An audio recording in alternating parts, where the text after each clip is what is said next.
All right. Can you imagine as an average Joe golfer showing up to Augusta on Masters Week with your clubs and expecting to play around? Think I know what you're talking about. All right. So back in 2007, a man showed up because his badge that he got said he had access to a practice round on Tuesday of Masters Week. So he thought that that meant he was allowed to play a practice round at Augusta. So he pulls up with his clubs, fully in a push cart, fully decked out in golfing gear, ready to hit the links. And what's most interesting about this is the guy only had about 6 clubs in his bag.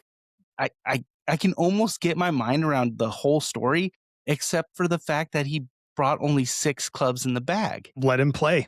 He wanted to play his style of golf of just going out on a probably Tuesday or Wednesday and just have a nice relaxing round. I say let him play. You know, I'm almost inclined to believe, like in the right crazy circumstances, if it was meant wholeheartedly, like maybe some member does let him, go through the clubhouse, do something. I don't know. But obviously with Masters Week, he's not going to go out there and get to play. But yes, most of the commentary on this story is they should have let him play. Yeah, and if I had to write my own ending to the story, it would be that this guy later became the pacer for the Masters tournament. That would be my ideal scenario. That would just tie a bow on the whole thing. That would be amazing. I think the biggest problem is that no one ever interviewed this man. Like, how did this story break back in 2007?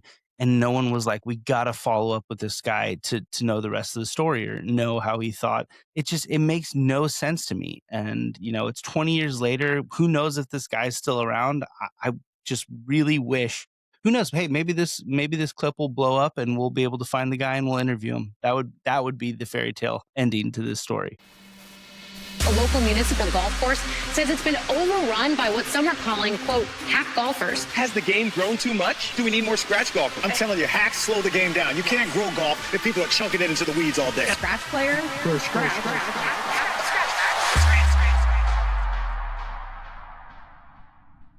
Hey, everybody, it's Dez, and welcome back to the Hack and Scratch podcast, episode number 12. Casey, I can smell the azaleas blooming. We're 2 weeks away from the Masters. How are you feeling? I'm feeling great. We're gearing up towards the best couple weeks of the year. We have these beautiful pink and red and white flowers that are blooming just up and down our street. So I think it's very fitting that we're being welcomed You live on into Magnolia the Masters. Lane? Do you live in Butler County? Unfortunately not. Before we get to the Masters, we do have to recap a few big things. I feel like Liv and PGA have just been going blow for blow on headlines this year, which is great. Great for the game of golf. I'm glad Liv is finally having good headlines. But this week, definitely PGA stole the show. A very emotional story, if people don't know, about Gary Woodland, who recently if they didn't know and they watched the coverage, they for sure know now because it was everywhere. But Gary Woodland had brain surgery a few years back. Didn't know if he'd make it back in a competitive sense, really. And then even once he did, he was suffering from serious PTSD and high anxiety and a lot of issues that come with brain surgery. And so, he has had an incredible comeback, and the icing on the cake is that he pulled off the victory this week. Yeah, it was just one of those incredible, heartwarming weeks on the PGA Tour. Everybody loves Gary Woodland. They always have. Former Wilson ambassador, I will plug into there as well and say. But he is just, you can tell by his interviews from when he joined the tour till now, he's just a real human being, and his willingness to open up about his story and the things that he's been through is just incredible. So for him to come back after the surgery, I think honestly it was like less than 6 months later and play in his first event, like is unbelievable in and of itself. But to set kind of the model of what it is to really address mental health in professional sports, like he did a couple weeks ago with that broadcast, and then to come out and win by 5 in this tournament in Texas, like it's unbelievable.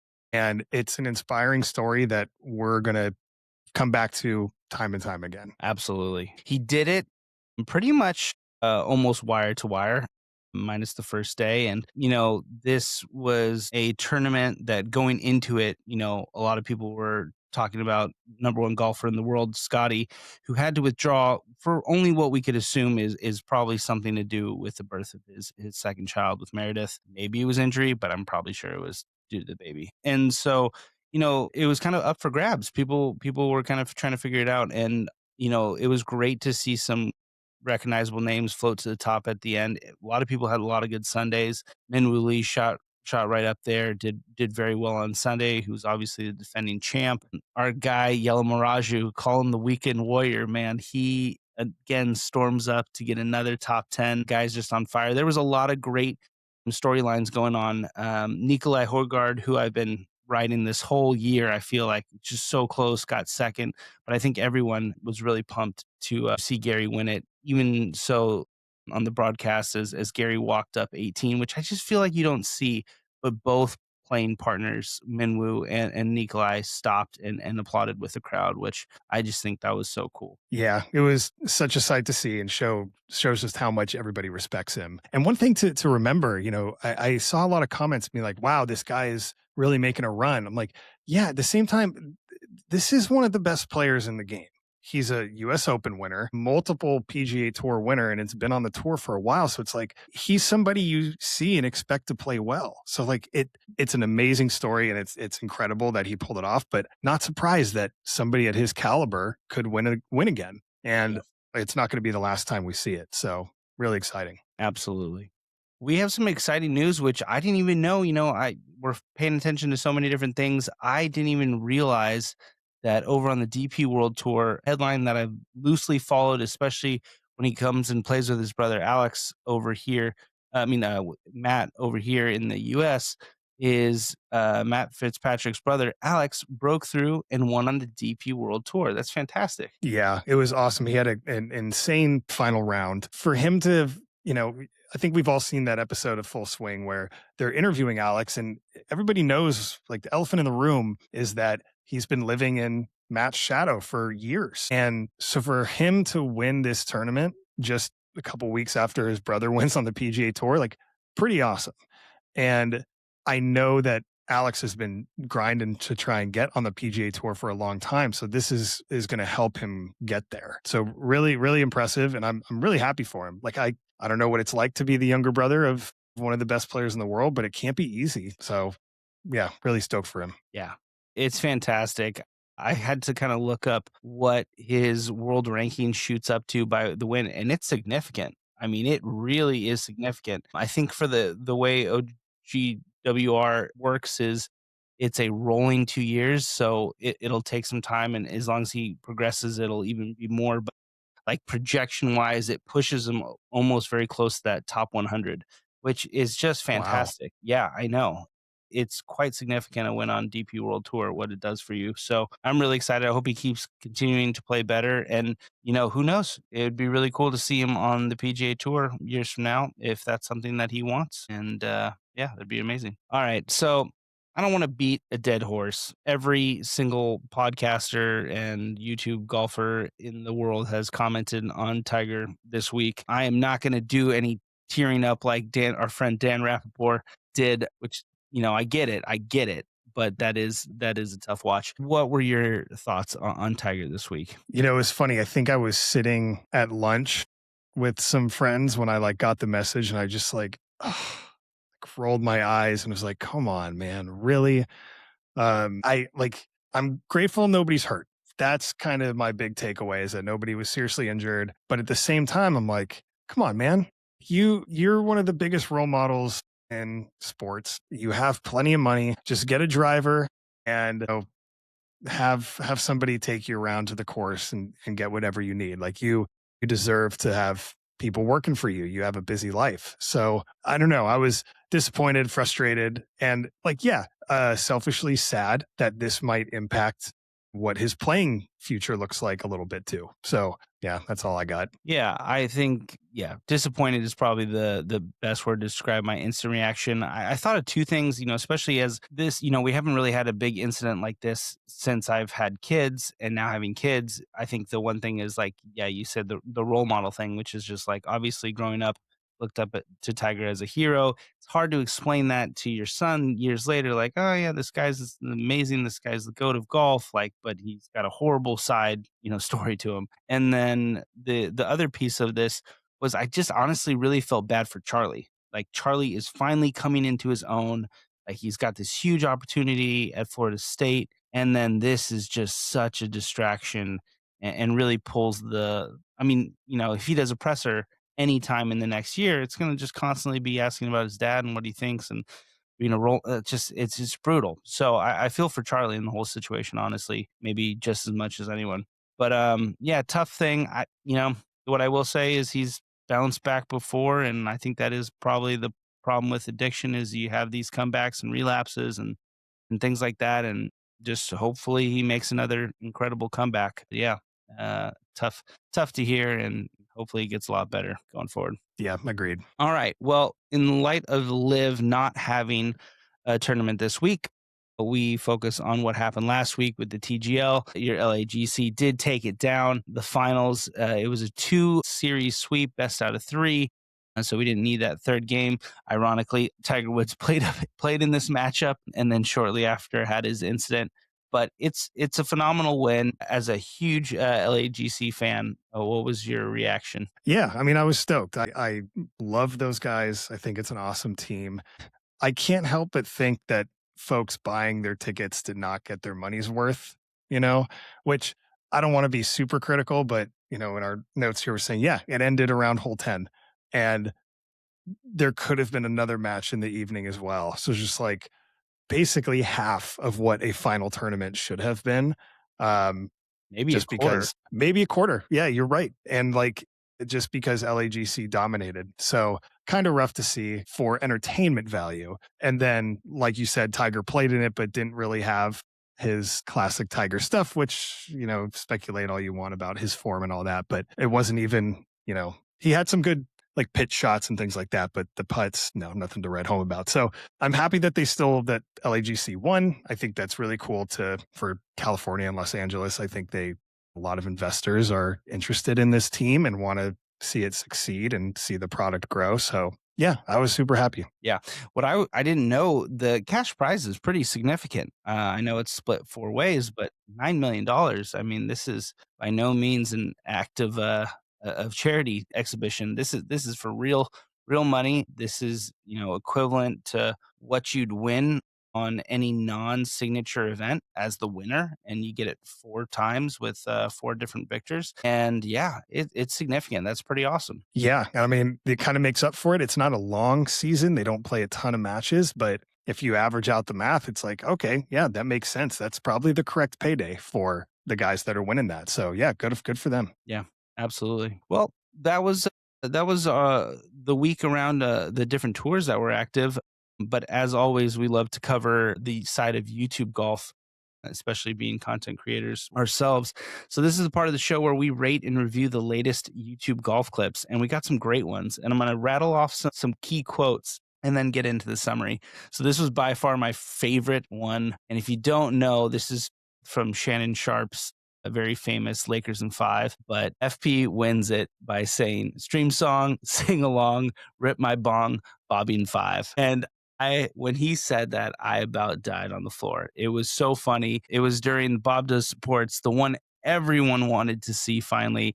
It was Bob versus Joey, and maybe a surprising outcome. I mean, Joey was not wrong in assuming that the whole world was rooting for Bobby on this one. There's not a single soul that wasn't rooting for Bob. Now, the problem and the controversy is they decided to do match play rather than stroke.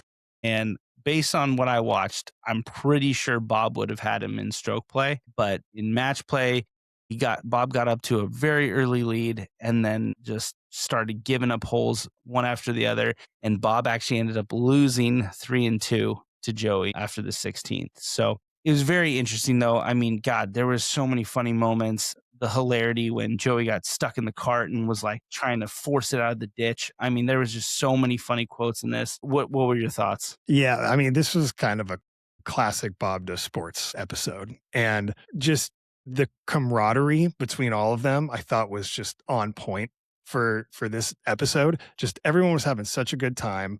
And since the focus was on Bob and Joey for golf, it gave the other guys maybe a little bit of breathing room to really just make it fun and entertaining and light. So it was hilarious. I do agree that Bob probably would have had it if they'd done stroke play. Bobby putts was just not there. that day, unfortunately, which we've seen him get hot with that putter, but that wasn't the case this time. And yeah, I mean, love Joey too, but I think everyone was still rooting for Bob, and kind of a rough scene for him that time. I guarantee you they run it back because it was so well watched. I guarantee you they probably do it stroke play, but we'll see. Yeah, I'm excited. I hope they wait a little bit. I think, just like good title bout fights in the world of boxing, you got to wait a little bit to build the suspense. So hopefully they wait a little bit, but we always like to give a rating, and we're rating this a 90, which puts it in the dialed category. So it was a phenomenal video. I just think maybe a little bit better if it went the story script way of Bobby winning, or if it was stroke play. So on to the next one. This is one of my favorite quotes. I'm going to start using this. I can't believe I've never heard this, but it goes, hit that thing straight in the forehead. And that is what our good friend Trent at Foreplay said when he scolded a wedge shot about 30 yards past the hole. And it is just so funny because when you skull, it does feel like you're hitting it straight in the forehead. And so, yeah, on his weekly breaking 80, 85. So Trent started the break 90 like a long time ago, obviously did it. And a lot of people are giving him a lot of flack for not being able to break 85 so long after, which we know how hard it is to pick up 5 strokes in this game. But he's doing a break 85, and he played a lot of solid golf. What I will say, and is inspiring looking at Trent, who, like, just as a bad golfer myself, I'm like comparing, like, oh, I can do that. Like, if he's getting around the course, managing himself, I can do that. But no real major blowups other than the par threes, like kept it really pretty low numbers, nothing too crazy. And, still unfortunately came up a little short. He shot like a crazy 7 over on the par threes for the round. And that's just not going to do it for you. But he ends up shooting in 92 and doesn't quite get it done. You didn't happen to watch this one this week, right? I didn't catch this one, but I am thinking, how often does he do these breaking whatever videos? I think about monthly. Okay. And maybe hot take here, I don't know. You should be able to get there. If I want to know, well, I mean, you personally, yes, but like, no, I know. I'm yes. saying yes. Thank you for your confidence. I appreciate it. Of course. I actually have broke 85 for anyone who cares, but yes. Thanks. There you go.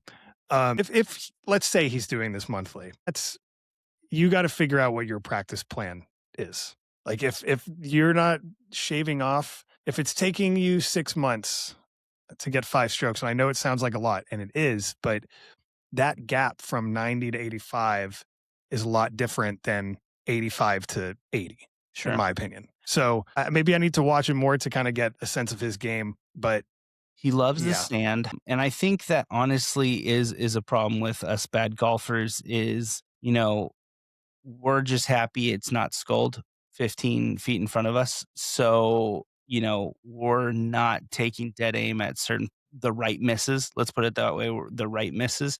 And so he found himself just a handful of bunkers throughout the course. And it really is, it's a hard to recover, especially if you find those fairway bunkers. So, I think that's just part of being an average golfer.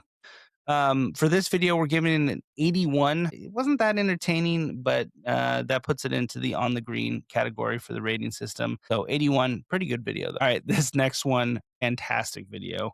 Heated discussion led to this quote. It's like the 6 iron and 8 iron had a perfect baby. And that was said by none other than Grant Horvat on the Brian Bros channel. Is he talking about a 7 iron? Best believe it. He's talking about a 7 iron. It was at the Major Cut, which is a great series. I don't know if you've ever seen this series. Fantastic series where they go to these major venues and they replay basically what was the cut line back in, for this example, the 2021 US Open at Torrey. It was +4 was the cut line, and they, over 36 holes playing it, try to make it to +4. It doesn't look good for the boys. They are all right on that cut line. Actually, Grant is winning at this point, which they're halfway through, but Grant's winning and he's +2. The other, I think, are +4 through 18. So I think we're getting the second part later this week. It was a great video and a lot of good golf content and still entertaining. Those 3 are characters. But yes, this whole thing, which I'm curious your thoughts, they were arguing what is the general consensus on a player's favorite club in their bag. What do you mean? Like, what's the consensus? Like, why is it their favorite? Or Like, what do you think the general population would say is their favorite club in the bag? I would I would say generally people say a 7-iron You think because so? I do think so. Here's Okay. why. But this is for a very specific group of people. Like somebody like me, the majority of the practice I was doing when I was taking lessons was just with irons and 7-irons. And he's like, while you're still learning, you shouldn't have a very different swing than you do for your 9-iron to your 4-iron. And so you just split the difference and you practice with your 7. That said, that's not my favorite club. My favorite is pitching wedge, maybe my 9-iron. But that's simply because I feel like I use them so much and I can use them for a lot of different things. But I know everybody has their favorites. A lot of people love the driver, but you Yeah, don't use the driver very much when you think about it. I get what Grant is saying, like 7 is my favorite iron, but, like, if you ask people, like, no, I think it's more likely what you said, either a wedge, even driver, even putter. I think very small subsections say 7, but I get what they're saying. It's my favorite iron to hit, probably by far. It's, got enough power and to get at a good distance, but has decent amount of control, the control that I lose when I drop down to a 5. So yeah, I get it. But yeah, it was a fantastic video. I can't wait to watch the second part. Such a good series, and I love it. Staying on the topic of those three, we got some big news in the space this week, and we cannot not talk about it. YGT, Your Golf Tour, a YouTube golfer league started by those three and backed by none other than Steve Nguyen of the Wynn Hotel Enterprise, starting a league. And it's based on highly competitive YouTube golf. I think Wes was recorded saying it's actually been 3 years in the making from the moment they initially conceptualized it and started talking. It's a full tour. I mean, it has qualifiers, it has big stakes. Yeah, this well thought out and obviously well backed tour. And it's going to be competition driven, but their hope is that competition first, but not at the expense of what makes YouTube golf, which I think is the right flavor. If they're wanting to start a competitive league, it does need to be competitive golf first. It can't be, some of the content creators that aren't sticks. This needs to be competitive, but allow inside access to the commentary, the jokes. I mean, all the stuff that we love about YouTube golf. So I'm pretty excited about what are your thoughts? I mean, personally, my first thought is, how do I get involved with this? That was my first thought, is I need to step it up and we need to grow our channel so that I can get into this tournament, into this tour. So what do I have to do? Nice. No, that's exciting. And I think when they interviewed Wesley and George, they were saying the amount of DMs that they got instantly from any and all creators everywhere was outrageous. And so, yeah, you're not the only one. It's pretty amazing. I would have to assume that they are going to limit it to very, very, very popular channels to bring in the eyes that they wanted to want to do. But Like yeah, I us. mean, it's aspirational. Yeah, exactly. It's aspirational, and I think people, just like they dream of playing in the PGA, why not dream of playing on the YGT? Yep, exactly. I mean, yeah, I'm motivated. Like, I now want to be practicing. So if the opportunity arises, I'm ready to go. There you go. Well, it sounds like it's for years to come. It's not a 1-year thing. It's not a 2-year thing. They're really trying to build this out, and luckily, I do believe that YouTube golf has the momentum to carry it forward. So it should be good. Really excited time to be in this space, and I'm loving what we're doing and what we're creating, and I'm loving that this whole industry as a whole is being really lifted up by stuff like this. As we step back into PGA competitive golf, we got the Valero Texas Open, the forgotten stepchild of the PGA tournaments by far. I mean, everyone is kind of already focused on Masters. However, this has always played a crucial role in which it's the last opportunity for someone to sneak into the Masters. You had Akshay do it a couple years ago, which ultimately led to the amazing moment of the first drive, chip, and putt person to make it into the Masters with Akshay. Yeah, it's a forgotten tournament, no doubt about it, but very competitive. A lot of great golfers in here because they want to compete, tune up right before the Masters, and the course provides a nice challenge. So, yeah, what are your thoughts this week? Yeah, I mean, everything you just said. This is a huge tournament for folks that are trying to get into the Masters for, their third time, fourth time, and some just trying to get there for the first time. So this is always a fun one. And I try to watch the whole thing to get me in the zone of watching golf all weekend for the Masters. So yeah, it's fun. A lot of people still love this tournament, but it is kind of overshadowed because everyone else is thinking about the Masters. But that said, I have some picks of who I think are going to perform very well. My first one is Sepp Straka. He's been pretty consistent the past few tournaments. He hasn't played here in a few years, though, is my only concern. You know me, I like to pick guys who are playing very well, and he has been.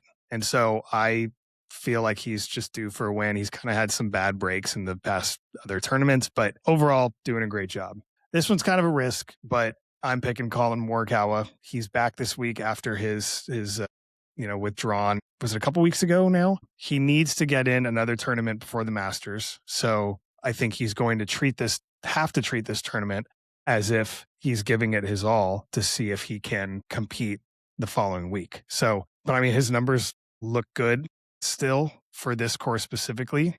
Greens and regulation, he would probably dominate. So we'll see about that. And then my last one, kind of a sleeper. And I don't really know much about this kid, but where did his name go? Johnny Kiefer. He's playing some incredible golf. And I think I looked him up. He's like 24, 25. He's a kid, but he has been playing some great golf and just playing better each week, which I like to see as well. And so, hey, if he can pull this off and get in the Masters next week, props to him. So yeah. I'm going to be watching him. No, that's a good call. I've been kind of slowly tracking him throughout the season, and yeah, he's been playing some great golf. It doesn't seem like the moment is too big for him.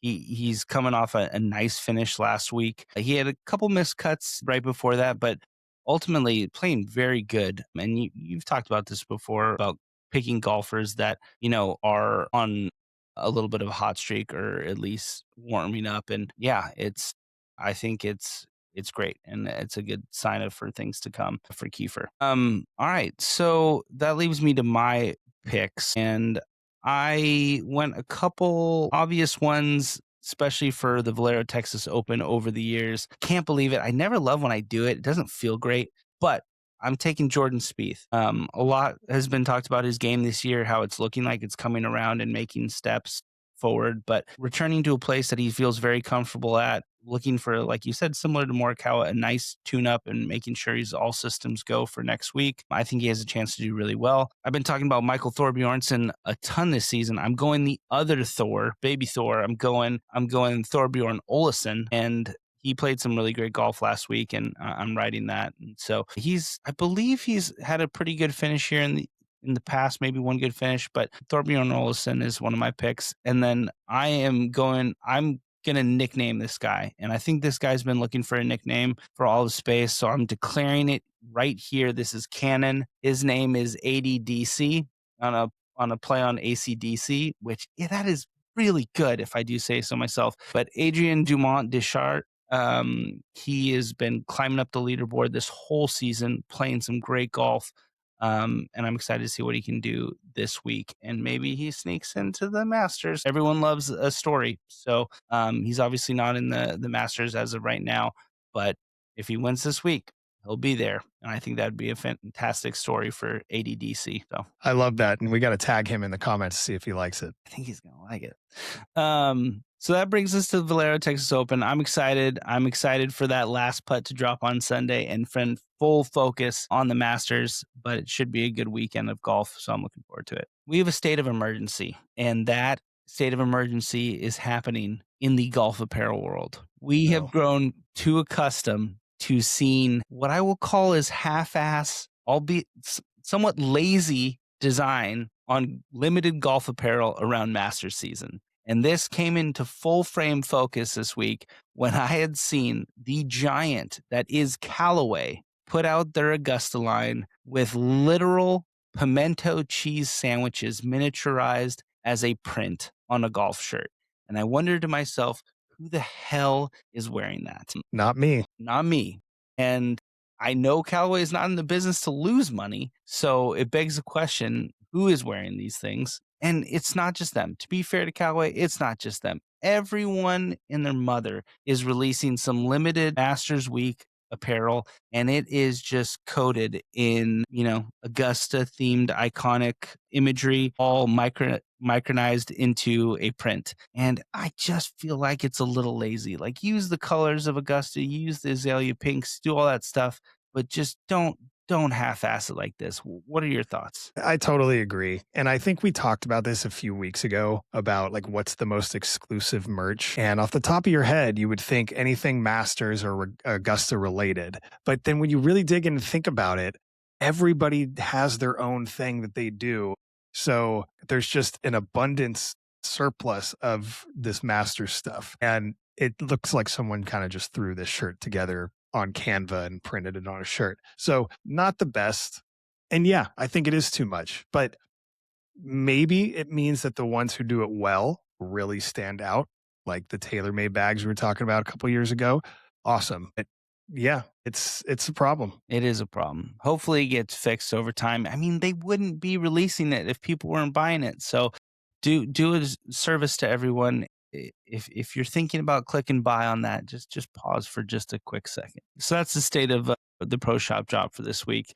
We got some fun games this week. We got a lot of different game styles. Why don't you walk us through the first game? Yeah, so I played golf with some buddies over the weekend, and we were talking about like, I wish that just every round I could do this, or if I only had one good shot, I wish it was this good shot.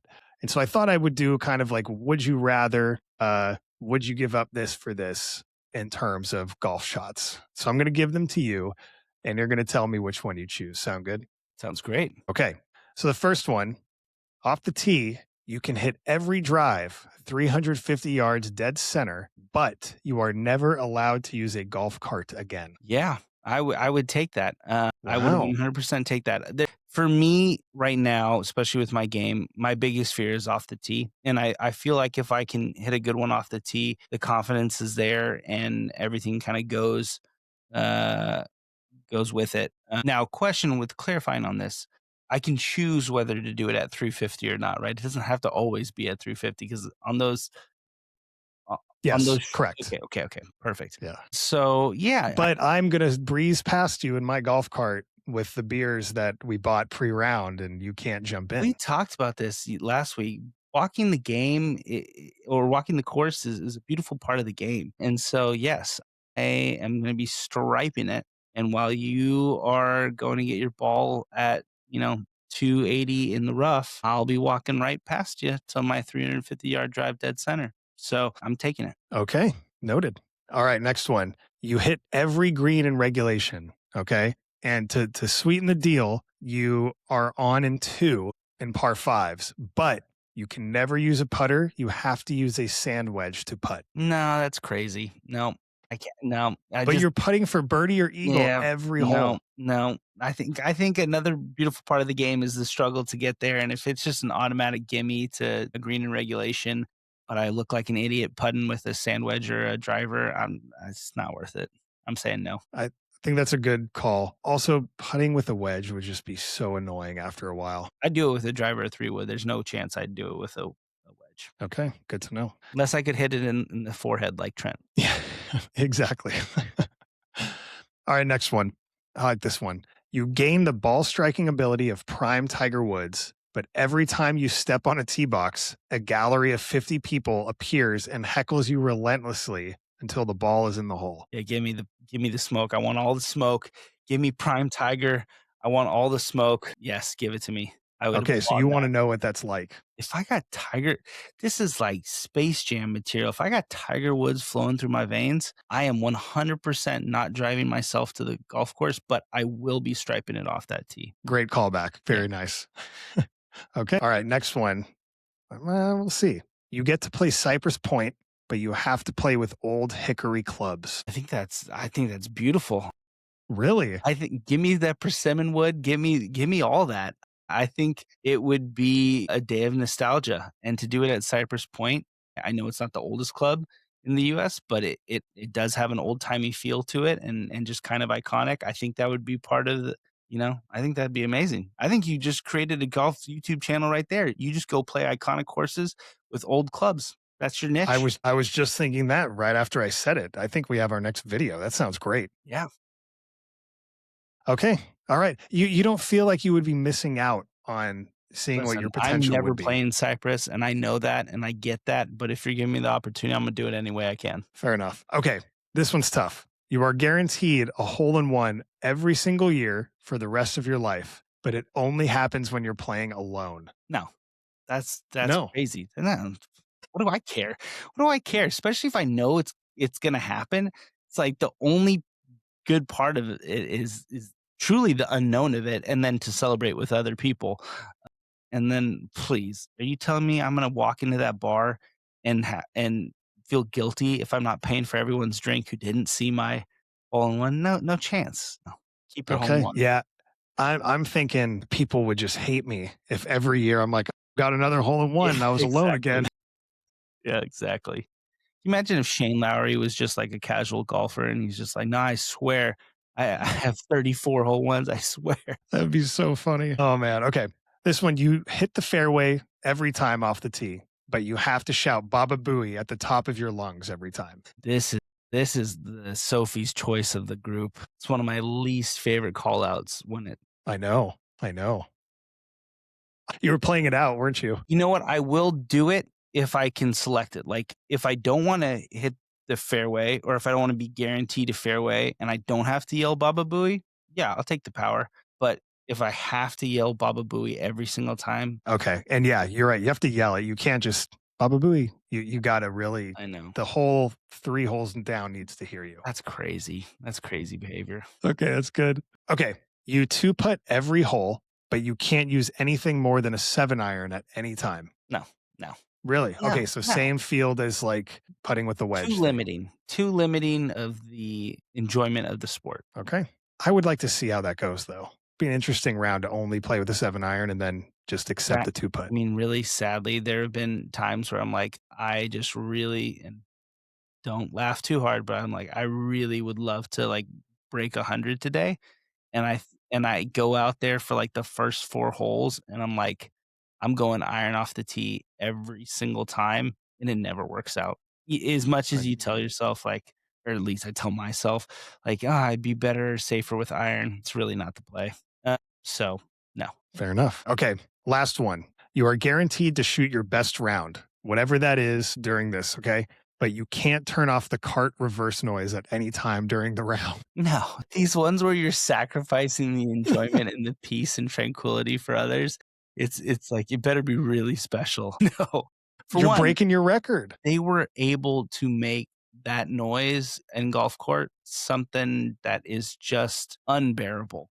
It's worse than any beep or any fire alarm. Like it's so Terrible. bad. I don't know why they feel like the need to make it that bad. But yeah, no, I'm not doing it. I'm not taking it. I'm a man of the people. Okay. All right. If I had to give your answers a name, or I guess an idea, it's enjoyment. You want to enjoy the game still. And if that means you don't play your best, you're good with that. That's right. That's exactly, Okay. that sums me up perfectly. Very nice. All right, for this second one, we got an interesting one. I'd say you don't get that many. So, Casey, can you name all the things that a Masters champion receives from Augusta National for winning? Not the PGA, not everything else that comes with it, but specifically from Augusta National. Okay. First one is green jacket. Yes, of course. They get the green jacket not only, for the year, and they get to take it away from property, but they also get a member's jacket hung up in the locker room forever. Okay. Makes sense. The trophy, the clubhouse trophy. I didn't know that they actually get a replica to take home. They get a replica of the trophy to take home. Obviously, the one that it's engraved with their name stays at the clubhouse, but they do get to take home a trophy. Yeah. Do they do the same with the claret jug? I can't remember. I feel like they bring that back. I think you get to keep the claret jug, the real one, for a year. Yeah. but you don't. I don't. Maybe they make you a replica, Maybe. but you actually get to take the claret jug with you. Right. That's pretty cool. Okay. You get to pick the meal at the next year's champions dinner. Of course, you get the honor to host the champions dinner, and then you also get to attend the champions dinner for the rest of your life. Makes sense. And kind of in that same area, I'm thinking of Tony Finau. I think you get like your own parking spot. You do get a there. It's not your own spot, but there is a champions lot to park in. Okay. So yes, famously, Tony Finau tried to park in the wrong parking lot. Yeah. Yes, you get a parking lot, not necessarily a spot. Okay. Similar path. You get a spot in the champions locker room, I think. Yes. You Like, get a get your nameplate own with locker. yes, you get your own locker. You do actually have to share lockers. So you're sharing one with multiple past champions, which is kind of cool. Yeah. That's how I was just thinking, like, I think Rory's sharing with Ben Hogan. Like, how That's crazy is that? That's insane. That's incredible. So Yeah. yes, you do get a spot in the champions locker room. Okay. You're doing great. You're doing way better than I gave you credit for. Okay. Thanks. Lifetime invitation to the Masters. Yes, Right? lifetime. You can play it Okay. whenever you want, as long as you want for the Masters. Okay. You said what you get from Augusta. Yes. I actually don't know if Augusta gives you the prize money or if that comes from the PGA Tour. I'm assuming it comes from the PGA I Tour. believe it comes from the PGA Tour. Makes sense.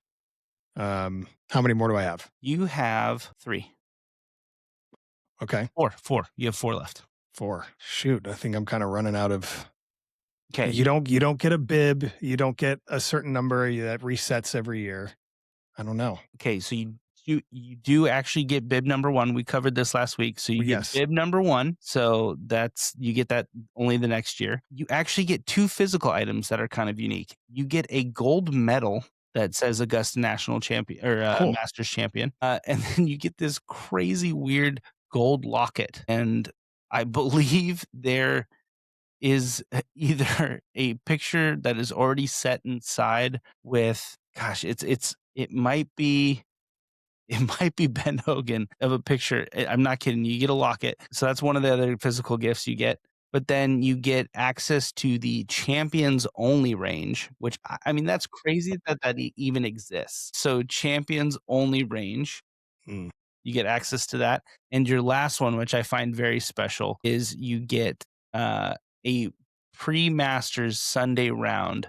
You get to pick the time slot. Even Masters winners usually have to go out or be signed up to play with a member to go out. Like there's this whole famous thing of Gary Player and all this stuff.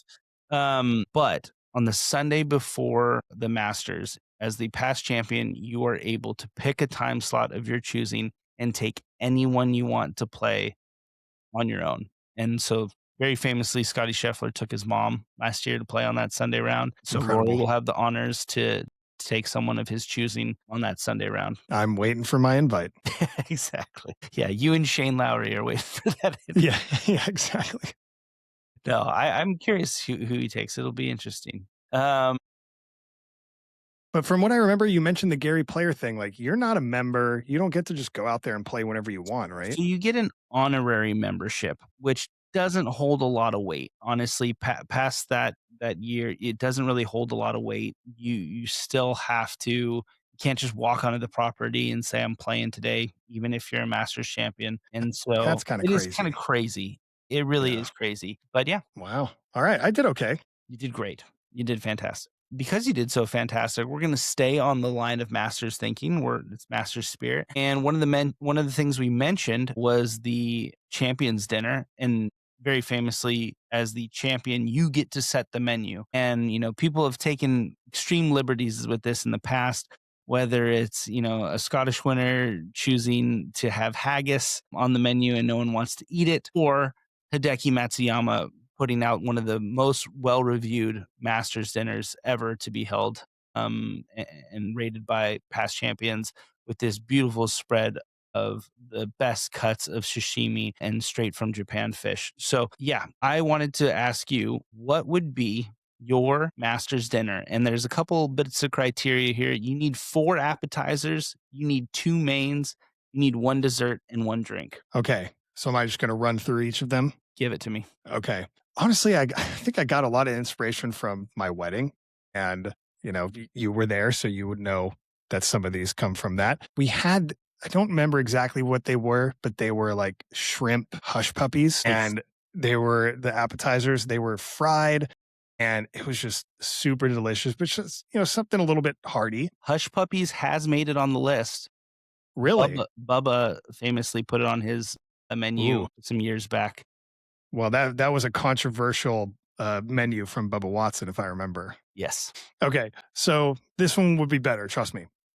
I'm a huge fan of like a bruschetta and crostini, like with just some tomatoes, olive oil, stuff like that. Okay, the other one would be a bacon wrapped date with goat cheese, some like really high quality goat cheese. No. You're joking. What's wrong with that? That's literally what Rory's doing this year. Really? Identically. Maybe I had it in my It's mind his a little bit. mom's famous dish that she makes is bacon wrapped dates. Okay. Well, what's funny? I did see the menu, so maybe I was already thinking of it, but like we made those here not too long ago. And we loved it. So yeah, I was really worried you were going to say that's another Bubba Watson one. And I was like, oh shoot, I'm going down this path. You and Rosie McIlroy must be just linked like this. Hey, I'm available that Sunday. If he wants to bring me along, I will happily have some dates too. Nice. But all the hearty ones and rounded out with like a watermelon, mint, and basil mix. Just like very messy. Yeah, kind of just light and refreshing. So that would be that one. As the elite say, palate cleanser. Okay, so the mains, I got to get a steak in there. And on vacation, my family, we always do these peppercorn, parsley, butter steak fillets. So I would have that for just like savory, delicious, hearty, all that. And then the other, which this is like my favorite thing in the whole world, is a spicy buttermilk fried chicken sandwich. Just nice brioche bun, which I'm sure get a local Atlanta place to do it or the chef and you're good. Yes. So those are my mains. Dessert, I went back and forth a lot on these, but I'm kind of going like the light refreshing because remember, I'm playing in Augusta tomorrow. So I can't have anything like crazy heavy. So I'm just thinking like a nice torched creme brulee, something Very like nice. that. Yeah. And then top it all off with a smoky old fashioned, maybe with a little bit of peach in there. Casey, I mean, bravo. Not only am I very impressed with your menu, but I am absolutely starving now. My mouth is actually salivating. It's crazy. You nailed it. Sounds great. You put together a very just good menu. Thank you. Yeah, I mean, I want to hear yours.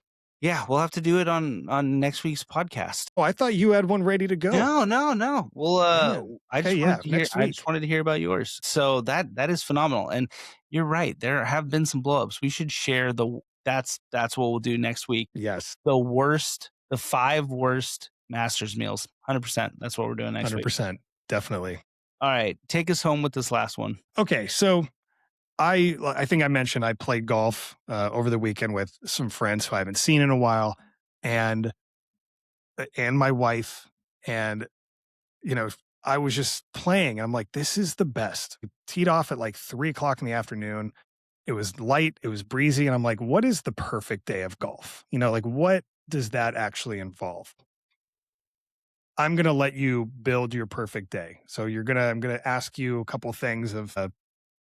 Going to start out with the course and I'll go and ask more questions. How's that sound? We're going to go back and forth? Yeah, let's go back and forth because I have mine in here as well. So my one qualification, no stolen valor. You have to pick a course that you've played. Okay, fair. Yes. Okay. I got to change my answer real quick, I but I got it. I told you I'm going to throw you for a loop. Okay, so I will start. The course I would pick, it doesn't really have to be this course. I just love where you can stay on property. There's a bunch of different courses to play. And so I got the opportunity to play Purcell Farms, which is out in Alabama. And it's a property where you're driving for 10 minutes once you're in the property to get to the clubhouse. And so it's phenomenal. It's vast. It's got some challenging courses, holes, huge practice facility, just a mecca of a good weekend of golf. And so I'm going Purcell Farms. That's great. Since I had to backtrack a little bit, I'm going very chill nostalgia. and where I feel most comfortable. Also, it's harder to get tee times here nowadays, but Griffith Park, Wilson, one of my favorite LA courses. Yes. Great course, great vibes. That's where I'm going. Cool. So the next one is time of day. What time of day are you playing this course? No, it's so controversial. I think most people would say sunset round, just golden hour, just everything about that. I am a person who actually likes the feeling of waking up early in the morning to go to play around, the dew on the grass. Like there's something that I connect with that just as much as like a sunset during golf. So I'm gonna go at like 8:30 a.m. Okay. See, yeah, I'm a little different. I like an 11 a.m. if I'm playing a 4 to 5 hour round sometimes to finish around 3 or 4. Like the sun isn't too in your face yet, but get a nice easy morning and fit some beers in there along the way. So I'm taking like a mid morning to early afternoon. Okay. What clubs are you playing? You just got a sponsorship and they're giving you a brand new full set of clubs. I'm gonna be what are you playing? so basic, but I'm picking I'm going the limited edition Mizuno Pro irons, the azaleas. Yeah. Speaking of limited release master drops, Yeah. going those might be the most beautiful set of clubs ever made out of the factory. So I'm going those, and then I'm playing. Yeah, I'm gonna try out that LA golf driver. That's Wow. yes. I hear some great things. I'm going that driver. So Okay. Team Bryson, Very nice. I guess. Yeah. I like it. I think you know what I'm going to say, but I'm going a brand new, fresh set of Wilson blades. Yes. But I might throw honestly, I miss it. My Sim 2 driver. Yeah. That's my favorite driver. So Yeah. I'm going back to my Sim 2. Yeah. Very simple. That's what I'm doing. I like that. Okay. And who are you playing with? What's your group? Well, it's a foursome. Yeah. I'd have to say, yeah, my buds from college. It's a perfect foursome. We're all really bad at golf except one guy. And it kind of makes that, for some reason, that dynamic is super fun because we can just like really razz that one guy if he hits a horrible shot, even though we've hit 50 that are worse than that. And yeah, it's a good wolf group to play. So I'm going 3 buds from college. I like it. I'm probably taking a couple of my high school buddies who I played a lot of golf with, and then my dad, who also knows them very well. And, I've been trying to get him back into golf to practice and do the whole thing because he was really good at one point. And so I'm trying to get him back into it. So if I can build this perfect day, I think he'd be more into it. Nice. So my dad and some buds. It sounds like a pretty amazing day to miss out on. So I don't think you'd pass it up. I know. All right. And lastly, food and drinks. What are you getting to eat on the course and what drinks are you bringing with you? So there's 2 food items I want. I want to start my round. I'm going, since watching Bob Does Sports, there's very few things that I don't appreciate more than a chicken Caesar wrap. So starting off the round with early in the front 9 of chicken Caesar wrap, and then on the turn, a hot dog. Drinks. I used to be a Bloody Mary guy, not so much anymore. I'm going those Juan Dailies, and I'm racking them up. Nice. I was just thinking about those. They're so good. All right, pretty good. Now that I'm playing at Griffith Park, I feel like I need to get like an LA food. So if somebody could somehow get me like a Philippe sandwich, like halfway through the round, that would be so awesome. For maybe those like who are some. not local, Felipe's is a LA staple. Yeah. Which Did you call it Felipe's? I can definitely call it Felipe's. Wow, that's controversial too. That's definitely what I call it. They are famous for what they say is creating the French dip, and it is fantastic. You can get in all different kinds of meats. They have every single type of meat that you could possibly want to put into a French dip, and the au jus is amazing. You can't beat it. You cannot beat it. Yep. And unfortunately, their competitor Coles, who also claims to have invented the French dip, is closing this week. So RIP to that. But my drinks would probably be Golden Road Brewery, which is right down the road. So get some fresh draft beers. And yeah, I think that's it. Anything else you would? Golden Road off the first tee, probably the best decision ever. Definitely. Yeah. All right. Anything else you would add on to your perfect day of golf? No, these are 2 very different but phenomenal days. I can't imagine you could pick between the 2. Phenomenal days. Very nice. Love it. These days come too far and few between. That's the truth of it. I know. Tell me about it. Yeah. All right. Well, I'm sufficiently hungry and itching for golf, but that's going to do it for us this time. Thank you for joining, and see you next time.